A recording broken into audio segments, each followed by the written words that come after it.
pag sinerve mo yan, eh kailangan mo kasama mo pa rin ang lagi na kasawaran. So, hindi natin alam dahil kung mayroong warrant matter, may pinapakita ko nila yan. Sakali po ay si former President Duterte ay pahintulutan ng Marcos government na dalhin sa dahig, ito po ba ay paglabag sa saligang batas? Ang nakalagay sa saligang batas ay tayo, ang Pilipinas po, isang bansang may soberanya. Sovereign Filipino nation. Dahil sa soberanya nito, hindi tayo basta-basta nagpapautos sa isang tribunal international. Kinikilala man ba natin o hindi, ang utos na yan ay kailangan subsumed o umapa sa ilalim sa ating hukuman. So tulad ng mga proceedings kagaya ng sa extradition, ang extradition mo, kahit kilalanin natin ang utos, ang suko, ang isang kababayan natin, dadaan pa muna yan sa hukuman para ang utos ay nanggagaling sa isang Pilipinong hukuman.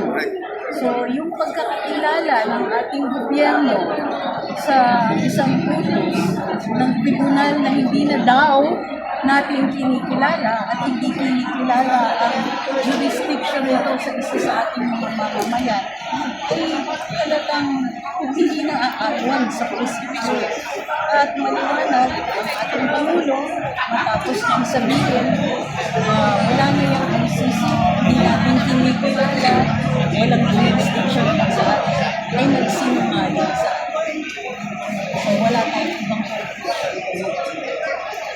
Maliwanag ba, attorney, na ito ay betrayal ng public trust na ginawa ni Maaaring natin i-interpret as betrayal of public trust. Kasi yung maging ground para sa Ano po ang kahinatnan nito sa ng Pilipino at sa ekonomiya ng ating bansa?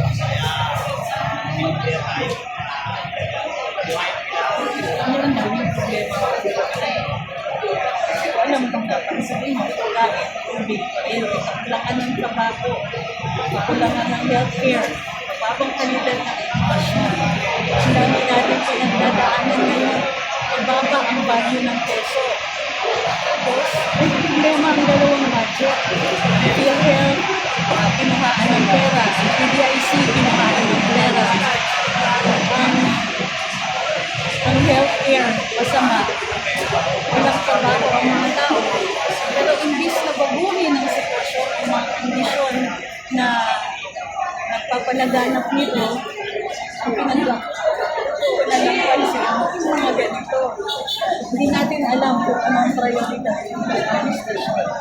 Pero ang epekto nito sa mga tao ay para sirain, masakin, espiritu ng ating damdamin. Kaya pag na-demoralize tayo bilang mga mamamayan, ang mamamayang walang pag-asa, papabayaan na lang natin. Yun ang hope nila, papabayaan na lang natin ang mga kalapisan ng administrasyon. Yun po ang gusto nila mangyari. Kung nanawagan na sa ating mga ordinaryong mamamayan, kung nawala ng loob, at tayo na po ang magpahayag ng ating puso't damdamin. Ipaalam natin sa administrasyon na hindi ito kailanman hihigit. Nung binoto natin si Bongbong Marcos na presidente, wala isa sa atin ang humiling na gawin nila ito. Na gawin itong prioridad. Nawasakin yung puso't damdamin natin. Nawasakin ang pag-asa natin. Nagawin nila na i-oppress tayo, na magmadabis sila sa pondo ng bayan. Nagusalan ang mga vloggers at mga ibang ordinaryong mamamayan na naglalabas lamang ng salubin. Wala tayong ginawa para isipin nilang pumapayag tayo sa ginagawa nila sa ating budget, sa pagmamalabis ng mga kongresista na nagpapabago o ginagawa nilang sinungaling ng mga resource persons nila. Last na lang, attorney, nabanggit mo kanina na posibleng illegal detention ito. Kung sakali, magiging illegal detention po ito, sino po ang mananagot? Ang nagbigay ng order para sa pag-detain sa kanya. Dahil po, hindi naman maaaring yung tribunal sa Hague ang naglutos at gagalaw tayo. Ang paggagalaw ng ating mga alagad ng batas ay may pinanggalingan na nagutos.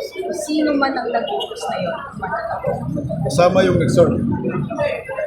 Kung alam nung nagsuserve na illegal, Attorney, how long will we wait po sa ipinasang PR ni Attorney po? ano yun? How long we will wait po sa regarding sa ipinasang PR ni Attorney? Baka bukas na umaga po para din sa final ni na Attorney Torre. Yung TRO po ba na ipinasa ni Attorney Torian is outright in effect? Outright in effect po ba yung ipinasa ni Pag sinang-ayunan ng hukuman, Attorney Trixie Cruz, may nagsisirculate po sa mga group chat na mamayang gabi daw po ililipad si Tatay Digong papunta ng Netherlands. Gaano yung mabili idea? may posibilidad yan. Kasi nga, yun nga lang, gagawin nilang sinungaling yung presidente. Kasi ang sabi ng Pangulo, sabi ng Pangulo, hindi niya kinikilala ang ICC. So kung susunod tayo sa utos, kinikilala tayo. How about yung sige? Maraming salamat po. Alright mga kabayan, yan po narinig niyo po si Attorney Christie. Ayan po. So dito po at parami na ng parami ang nandito ngayon. At ito po mga kabayan, ay kung hindi kilabisan sa inyo ay pa-share po ng ating vlog. At si Tatay, panoorin natin si Tatay. Pero ayaw ikulong yung gawin. Pero lang ayaw too much daw sa tinituri General Torre kasi nakita ng Dapat sa kanya gawin bishop. Mag-chess na lang kami dalawa. Para nanalo siya. Senator Bong na ay mapapakita kasama niya yung mga Lahat ng picture. ayaw matindi talaga pati yung asawa niya nga si Hanilit ayaw sa pasaw ka galing na si Hanilit Channel 5. ayun po ay naunggo sa EDSA sa likod ng Kitsa simula noon ilang pagkarat pa yan Ang mga utak ko, buro-buro ko na. Basta ang lahat ni BBM, pagdaan nila yan, hindi naman magtatagal yan. News to? At saka kilala ko sa musika kanina. ay si Vice President pero Senator Bong ko ay papasukin Si Torre, dapat yan bigote lang, panggawi siya isa. matatawan sila pag lumabas ng petition ng Magiging bishop sa akin. Gagawin bishop ni putang ng Torre na yan. Baka pun na lang yan. dati first general lang yun bakit naging second general ay sa sip ka na gusto Sip-sip. dapat gusto niya pa maging ano maging bishop okay matindi yan Magsip-sipan sila ni BBM kasi bulbulo naman ang sinisip-sip doon eh. oo ICC. Ang dapat na warrant of arrest yung dito sa Pilipinas. Hindi ay kahit yung sa Kasi ICC hindi daw sa naman tinatanggap ang ICC dito. ang ICC Hindi naman tayo kasali sa ICC. ICC warrant of arrest daw is fake kasi walang nakapile dun sa ICC Netherlands na warrant of arrest Eh pag yan, napatunayan fake yan. Puta na si Torre, kulong yan. kulong nga Cellphone lang daw pinakita eh. Cellphone lang. ang pinapakita kanina ay yung red notice Kasi saka kahit nasabihin nyo na may dala silang papel, para mag-effect nga. Kasi hindi naman sila pinapayagan dito sa Pilipinas. Eh. Alam mo yung utak ni Romualdez, utak buha niya kasi yun. di ba? walang Personal na yan. Ha? Personal na nila talaga. malak talaga nilang pipinayan si Vico Sara dahil si Duterte ang lead counsel ng bansa. Hindi, kasi kaya nila pinipili si Sara kasi gusto nila sila maging presidente sa 2020. 25 na tayo, tatlong taon na lang natin. Kaya ang gusto ng mga Kung hindi sila mauupo, yung mga ninakaw nila dito sa Pilipinas, pananagutan nila lahat. Yes. Di ba? Lalo na binapa-explain sila ng Supreme Court ngayon sa mga hinain na yung demanda sa kanila. Katulad ng PhilHealth Fund, pinapabalik na sabi ng Justice Kaya Court. nga natatakot sila kasi yung Supreme Court na influensya ni Duterte. Kasi alam nila si Duterte kahit sa tao. Ngayon, inaano nila yung si Duterte mawala para yung impeachment kala Sara tuloy. Tapos yung demanda kay Tambaluslos magpupigilan, di ba? Iimbestigahan sila ngayon. So, yung in-insert nila na Yung national na budget ay 245 billion. Yung national budget ay nakapakta na oral argument sa PACUC. April 1 to 3. Kaya sabi ni Senior Associate Justice Marvin Leon, wala po pag-usapan si Bawal. Alam mo yung ginagawa ni Bongbong Marcos. Xerox copy nung ginawa ng tatay niya. Alam mo nung araw si Fernando Lopez, Vice President din ni Marcos Ang banda huli pinakulong din niya. Talagang sa kinsang pangyarihan niya. Driver talaga sa ito. Kaya pinatakbo si VP Lopez kasi Fernando Lopez kasi maraming pera. Si Marcos walang pera nung time. Ginamit lang ni Marcos. Bakit wala sa pera, sir? Bakit nakapag-deposito siya sa Netherlands? Kasi nung time na yun, di ba sinagot siya, yung unang pagtakbo niya ng presidente, wala siyang pera. Kulang siya ng kapital. So, ginamit ko si Meralco, si Fernando Lopez. Ano nangyari yung Meralco para may mag-finance sa presidential niya. Oo. Nung nanalo, pinakulong pa si Lopez. Pero hindi pa sa presidente, kauna-una ko po niya sa presidente, sabi na doon sa ABS-CBN region na kung saan nakapag-deposit si Marcos.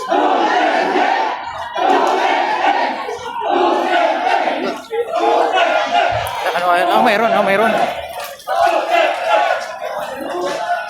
Ay, saglit lang. Ako na muna yung mouse.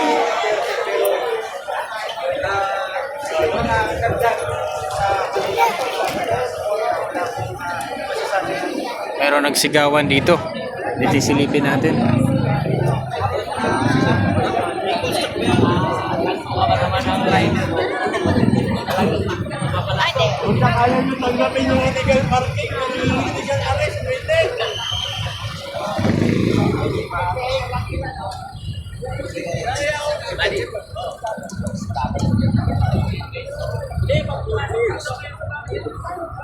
Ayan po, may convoy may convoy.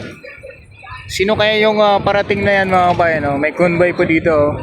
Mga pulis din nata ito mga kabayan. Ang daming pulis Ayan sino ba yan?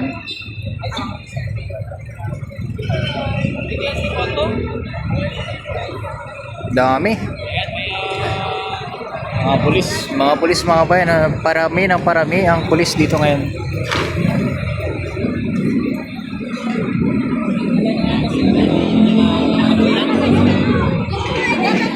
Tignan natin dito. Ito naman ginagawa natin for documentary mga bayan na pinapakita natin ang kaganapan dito sa Bolivar Air Base. Yan. Marami po ang nandito ngayon mga bayan.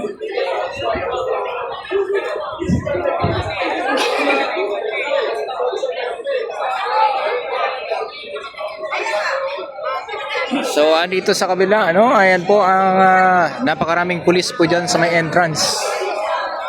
Ayan po.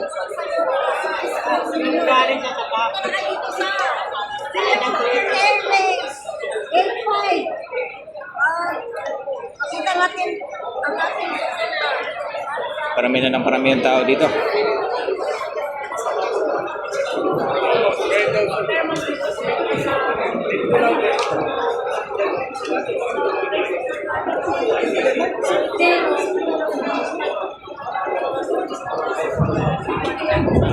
Ako isa ka po na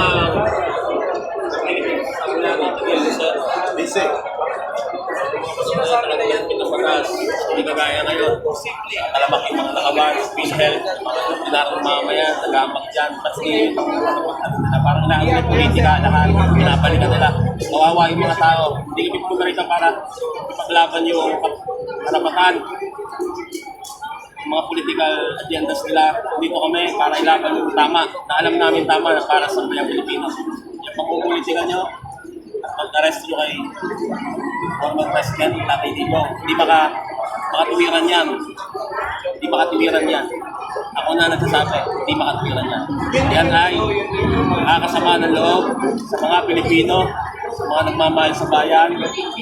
Ako ay isang OFW galing ng Korea, kakauwi ko lang sa February 19. Isa ako sana kilahok sa pangalan ni President. Hindi ko rin tapsan, sino si Pangulong. Maganda ang malakad, maraming nagawa.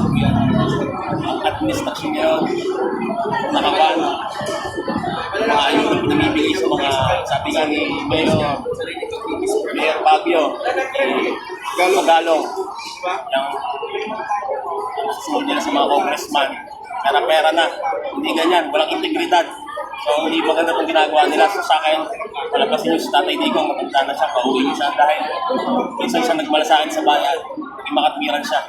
So ako, hindi ako alis dito hanggang hindi niyo pinahalabas siya. Tagaan niyo sa bato. Yes, sama-sama tayo dito, walang alisan. Ayan po, OFW galing. OFW. Dito at grabe, kababa. Baba pa lang niya. At andito na ngayon sa rally. Parami na ng parami ang nandito ngayon. Ayan po. At i-update ko kayo, no? Happening po dito sa Villamor Air Base, no? Ay, please.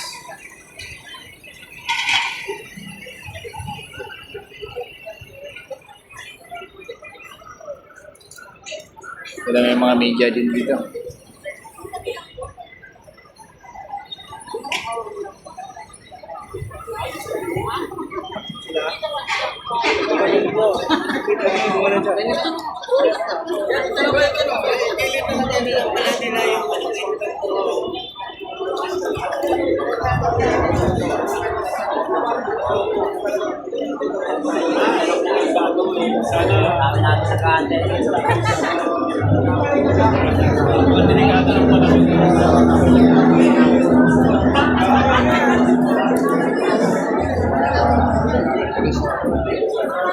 Ating mga kapatid na Muslim, dito na rin mga bayan.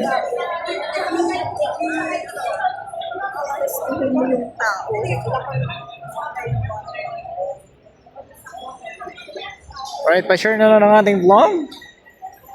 At ito nga po, nakakalungkot lang. Ang ating narinig po ay dadarin daw po si Tatay Digong sa Netherlands. Ayan po. At ito nga, andito nga si Tatay Freddy Aguilar. Ayan siya. Ayan siya si Tatay Freddy Aguilar, mga bayan. Andito lang, simple lang. Share ng ating vlog, mga bayan. Sa ano tayo? Nandito tayo sa may airbase, no? Pilipinas, Hukbong, Himpapawid, mga bayan. Attorney Christian, dito na rin po. At andito po nakapila ang napakarami pong mga media.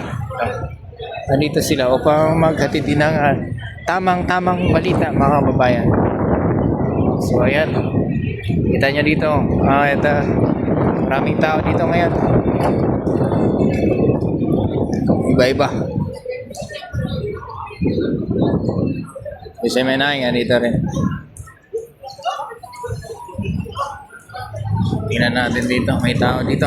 Bayan. Ano bang mayroon dito?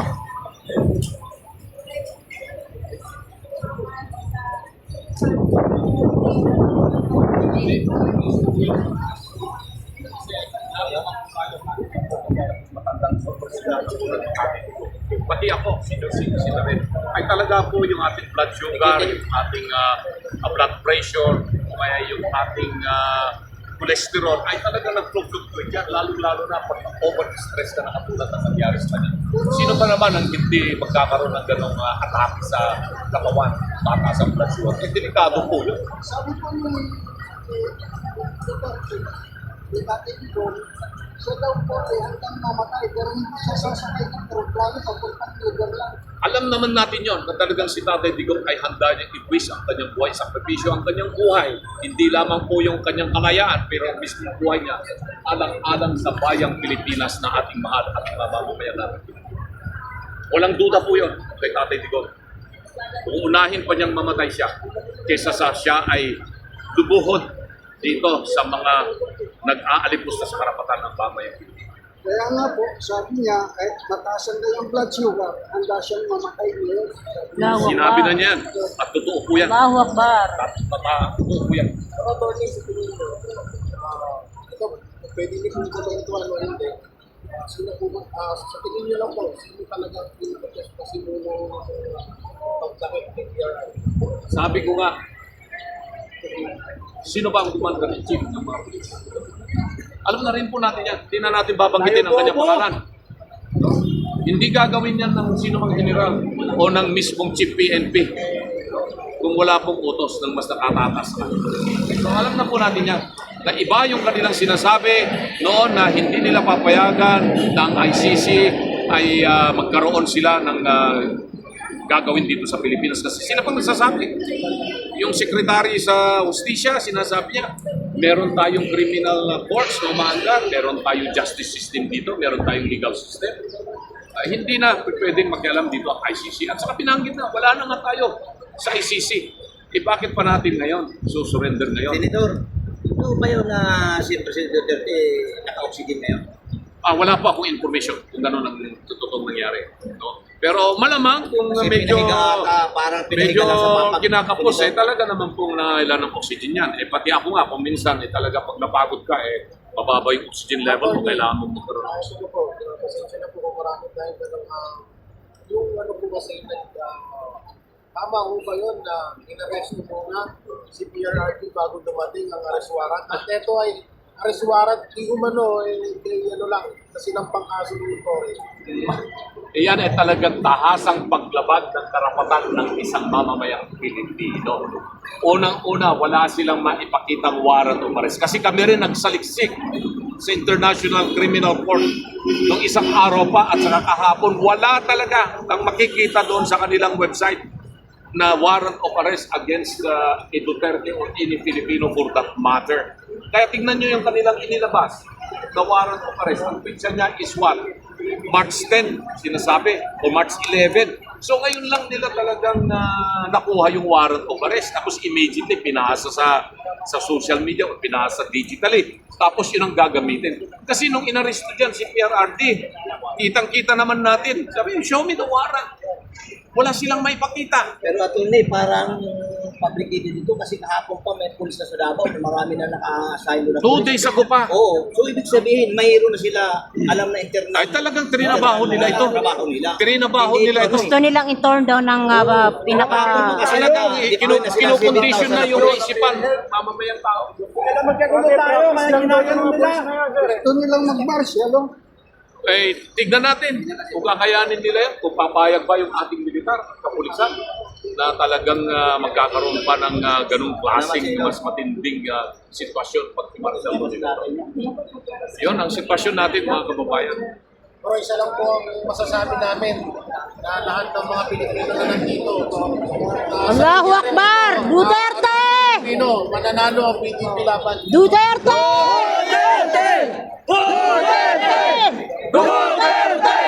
Duterte! Duterte! Ito po yung picture ni PRRD. Allahu Akbar! Ayoko nang tingnan. Ayan, naka-oxygen na si PRRD. Naka-dextrose pa yata siya. Dextrose. So siyempre, ganun naman ang kanyang kalagayan na ngayon dahil 80 plus years old na siya. Pero ayaw pa rin siyang bitawan sa... Paano? Nakikita naman natin kasi na siya ang pinakamatatag na leader ng oposisyon. Sorry, attorney. Ayan. Yan. Tama yung kawatan! Kawatan ng PNL, hindi si Digong, ay kulong nila. Yan, o. Si Bongbong ang dapat i-impeach. Walang utang na loob. Walang utang na loob. Naubos ba yung ating dalang kunting tubig? bigyan lahat yung mga tao ng tubig kahit mapapaano meron Sige po, kami. Atty. Maraming salamat po. Salamat po sa inyo, salamat sa inyo lahat. Hintayin natin kung ano mangyayari. Ako ay nakahandang manatili rito hanggat hindi dumarating yung anumang kautusan ng Korte Suprema. Ngayon mang dating. Kasama mo kami dyan, Atty. Kasama nyo kami lahat.